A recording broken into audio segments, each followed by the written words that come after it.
Tiene la palabra el diputado Mario Barletta.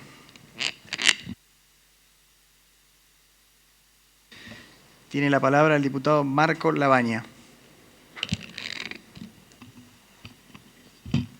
Sí, ¿qué tal? Buenas tardes. Gracias al ministro y los secretarios por venir a explicarnos el proyecto.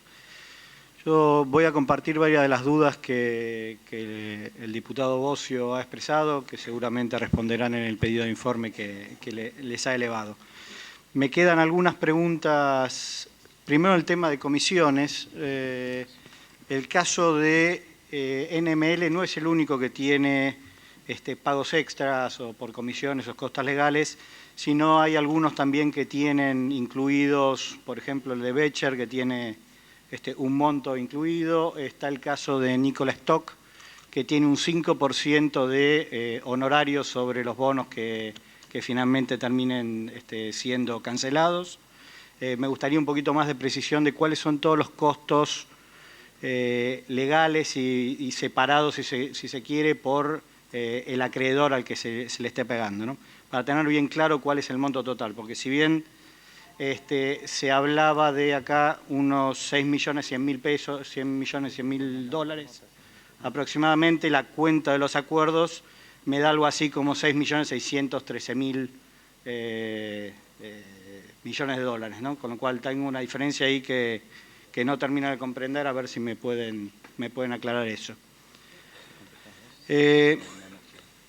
Un tema más del proyecto: en el artículo 1 se deroga distintas leyes. Dentro de eso se deroga la 26017, que en su artículo 7 lo que hacía era refrendar un decreto que básicamente prorrogaba el tema de la indexación de bonos por ser en el caso de la ley de convertibilidad, que todavía seguían incluidos.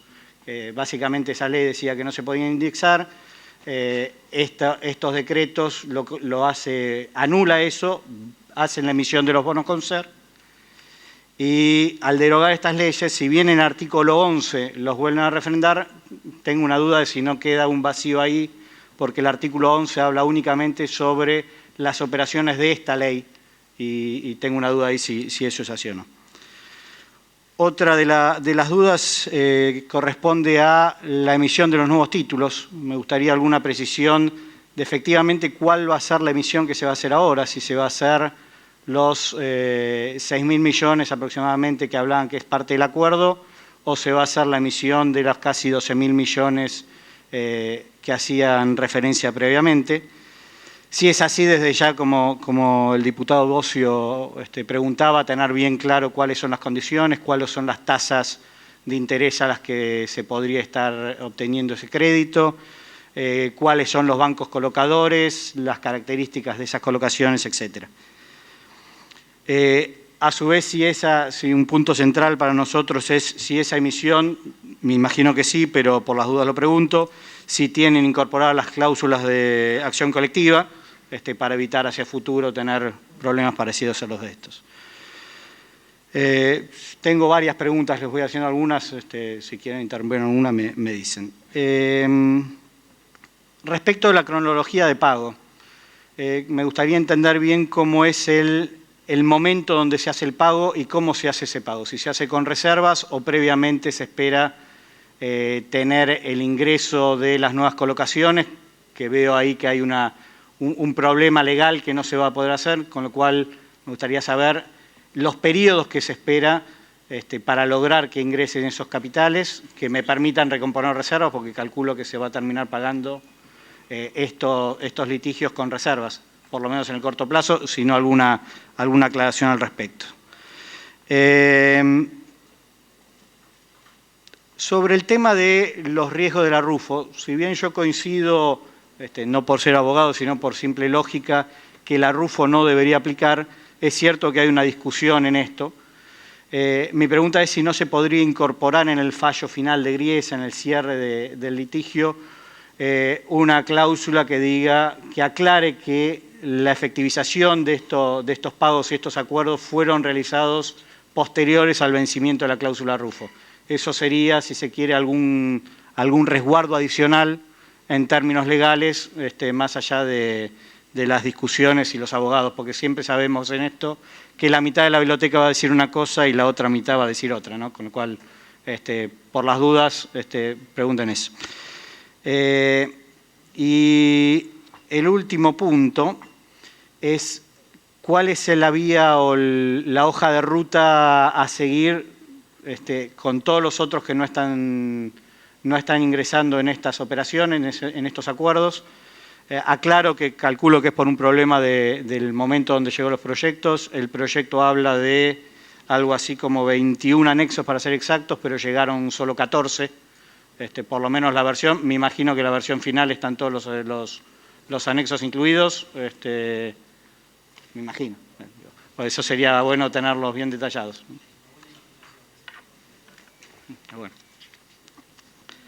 Creo que con eso, a ver si resumiendo, es importante tener claro cuál es el efecto que ustedes esperan una vez que hagan la colocación de estos títulos sobre el mercado cambiario y el efecto que puede producir sobre provincias también. El gobierno nacional va a estar emitiendo una deuda de 12.000 millones de dólares. Las provincias van a salir también a hacer un endeudamiento, posiblemente el sector privado también. ¿Cuál es el impacto que están esperando y en todo caso cuáles son las medidas que están previendo para evitar un crowding out o algún efecto sobre tipo de cambio, etcétera?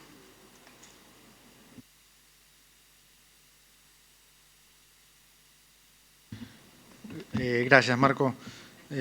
Arrancamos por la primera, la de las comisiones. Hay algún caso adicional como el de Nicola, que en el mismo caso que el otro, más que comisiones, fueron gastos. Nos va a presentar todas las facturas, incluso aduce que también pagó gastos de Argentina mismo en el CIADI, y todo eso va a estar documentado, te vamos a mandar todo. Con respecto a la nueva emisión de bonos, esperamos que sea para mediados de abril. Estamos pensando en 3 emisiones, 5, 10 y 30 años. Es el feedback de los inversores, que es donde más demanda tendríamos. Van a ser ley en Nueva York y van a incluir las cláusulas de acción colectiva, ¿sí? Para evitar digamos, esperemos que nunca tengamos este problema de vuelta, pero bueno.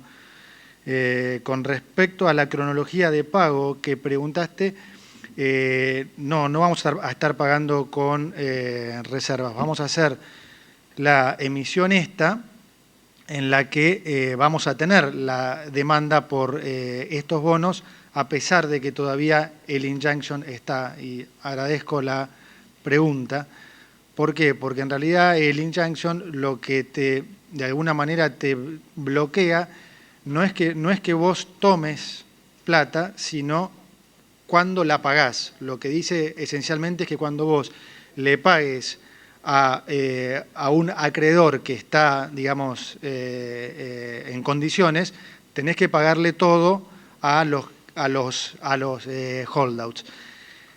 ¿Cuál es la consecuencia de eso? Que si nosotros quisiéramos emitir un bono, nadie viene. ¿Por qué? Porque saben que después probablemente no podrían cobrar los cupones que irían venciendo, ¿sí?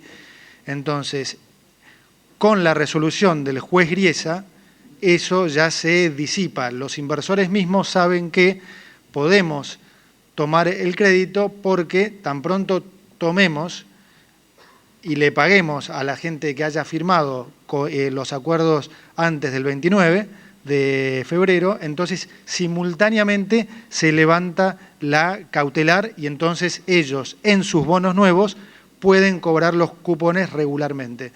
Entonces no va a ser con reservas, sino con la emisión de los nuevos bonos. Con respecto a lo que dijiste de la Rufo, es un muy buen punto y tomado. Gracias en eso. Con respecto a la hoja de ruta de lo que viene, bueno, digamos, hoy estamos dependiendo de 3 cosas que tienen más o menos la misma cronología, esperamos. Digamos, 2 seguro, la otra va a depender, por supuesto, de lo que decidan ustedes. Nosotros tenemos por nuestro lado que que acelerar el tema de todo, como dije que los bonos iban a ser ley en Nueva York, todo eso implica una nueva papelería que tenemos que ir reacomodando, porque Argentina no hace esto hace muchísimos años. No voy a entrar en los detalles técnicos, pero bueno, este es un proceso que va a llevar aproximadamente 3 o 4 semanas. Y por otro lado está el proceso de apelación en Nueva York de la resolución final del juez Griesa, que eso es algo que estimamos que puede llevar también unas 3 semanas. Solucionado eso, está en manos de lo que tarde este honorable Congreso en eventualmente aprobar este proceso, y ahí ya estaríamos listos. O sea, que, digamos, estaríamos en condiciones, si Dios quiere, si ustedes quieren, también, más que nada, ya para abril poder estar saliendo al mercado con estos 3 nuevos bonos, efectivizar el pago, que se levante la cautelar y normalizar la situación financiera del país. Y con respecto a los efectos que preguntabas en el mercado, y un potencial crowding out y nación y provincias, es una muy buena pregunta también. Por supuesto, depende de 2 cosas, de lo que nosotros podamos hacer, y no estamos exentos de lo que pase en el mundo. Dada la situación actual, hay una demanda, digamos, de crédito por Argentina fenomenal. Nosotros no vamos a tener problema. Es el feedback hoy de todos los bancos y de los inversores en poder captar esta plata para normalizar los pagos. La idea es hacer eso. Como dijo el ministro, si hubiera la posibilidad de tomar recursos adicionales, también aprovecharíamos para hacerlo, para justamente dejar el camino libre para las provincias que también tanto lo necesitan. Así que es un paso clave en el futuro. Con respecto también a que preguntabas a las tasas, también esperamos que haya un reacomodamiento de las tasas. Hoy lo que se maneja entre los inversores, los bancos y nosotros es que la tasa a la que saldríamos estaría en el entorno al 7,5. Por supuesto, vamos a seguir trabajando tanto en el plano fiscal como en el monetario y con las agencias de calificación para que nuestra nota vaya mejorando y lograr bajar esta tasa en el corto plazo a niveles de 6%. Ahora, en esta transacción en particular, probablemente esa es la tasa que hoy se maneja y que probablemente termine siendo cercana a eso. No sé si quedó alguna pendiente. Sí, quedó una pendiente, sí, que era la famosa ley esta. Le vamos a pedir a Eugenio que haga una aclaración de los anexos y de la derogación de la 26017. Okay. Sí, Marco. No, gracias por las preguntas. Ahí en realidad tienen todos los anexos. El tema es que hay 14 archivos enviados, pero varios de ellos tienen más de un anexo. Esa es la explicación. O sea, hay 21 anexos en 14 archivos. Y ahora está el expediente.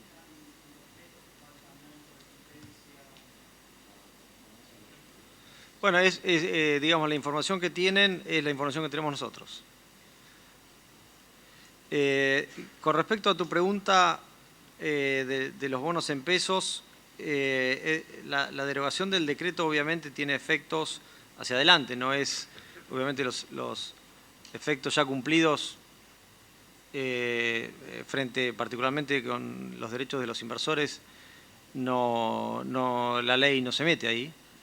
Y con respecto al futuro, lo que se prevé, como bien comentabas, es la posibilidad de emitir en otras monedas, básicamente es precisamente en pesos por la relación con el artículo que habla de la posibilidad de emitir bonos en pesos indexados de acuerdo a mecanismos nuevos que eventualmente desde la Secretaría de Finanzas se estudien hacia adelante. No hay más que eso. Bien, tiene la palabra el diputado Giustosi. Gracias, presidente.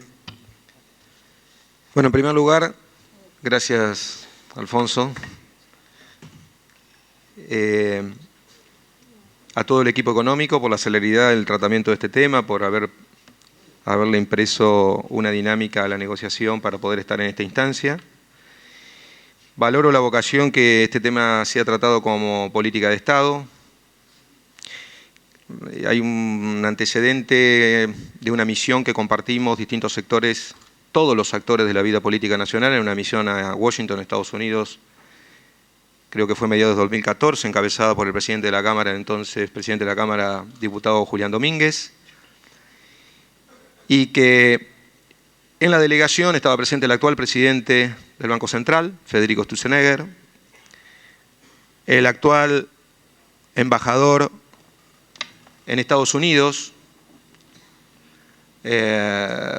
Martín Lustó, ex ministro de Economía, y la diversidad en esa representación, y recordar hoy que cada una de las oportunidades que tuvo cualquiera de los actores de la delegación fue realmente virtuoso ver cómo de manera monolítica, de manera homogénea, contundente, sin importar a qué partido pertenecía cada uno, defendía la posición argentina. Aún sabiendo que estábamos en una situación de enorme debilidad. Así que esto creo que tiene una trascendencia muy, muy importante y excede al interés particular, partidario, individual, a la puja de poder que pueda tener cualquier sector, que eso se dirime en las elecciones. Yo creo que es importante que esto pueda hacerse antes del 14 de abril, cuanto antes, no por eso que implique hacerlo livianamente. Se puede trabajar más días, más tiempo, estar concentrados, tener un orden, ser un poquito más, tener un método para que, por ejemplo, nuestras intervenciones no sean repitiendo preguntas, que las preguntas puedan elevarse por escrito para que tengamos la oportunidad de todos leer las respuestas y a partir de ahí simplificar y que estas reuniones sean la oportunidad de mostrarnos entre nosotros que tenemos la honestidad intelectual suficiente de entender que así como tuvimos la vocación y la visión que frente a temas importantes como fue Club de París, IADI, Repsol, etcétera, todos entendíamos que son temas de otros tiempos y que necesariamente hay que resolver y solucionar para ordenar las principales variables macroeconómicas de nuestra economía. Así que celebro eso y sobre eso nosotros creo que algunas preguntas se repitieron, pero en el bloque surgió, en nuestro bloque, como inquietud principal, cuál es la estrategia, y lo han dicho algunos diputados, del gobierno para reforzar el blindaje legal ante eventuales reclamos. Que estos dictámenes no solo sean de nuestra parte, que no sean de nuestros abogados, nuestros estudios jurídicos, sino que puedan ser emitidos como parte, en sede judicial como parte de la propia negociación. Como creo que de alguna manera lo planteó Marco Labaña recién. ¿Cuál es la estrategia para el resto de los tenedores de bonos no alcanzados en el presente acuerdo? Si bien sabemos que la posición de los tenedores de bonos que queden fuera, el remanente, el residual, no va a tener el nivel de beligerancia o la capacidad que tuvieron, en este caso, por las características de los grupos de que estamos tratando. Estamos hablando de que estamos resolviendo lo peor de lo peor, bien lo dijo Diego Bossio, el diputado Bossio, bien lo dijo cada una de las intervenciones, no de ahora, esto viene desde hace rato y todos lo sabemos. Frente a eso, saber cuál es la estrategia, si van a informar al Congreso respecto de las características de los nuevos títulos, que también fue una inquietud surgida en alguna de las preguntas de los diputados que me antecedieron, cláusula de acción colectiva, etcétera, lo que aclararon. Y básicamente que podamos ir y entender y contar con toda la información que los distintos bloques, los distintos diputados, que la propia comisión pueda circular al resto de los legisladores para poder trabajar con la mayor velocidad y celeridad para resolver este tema.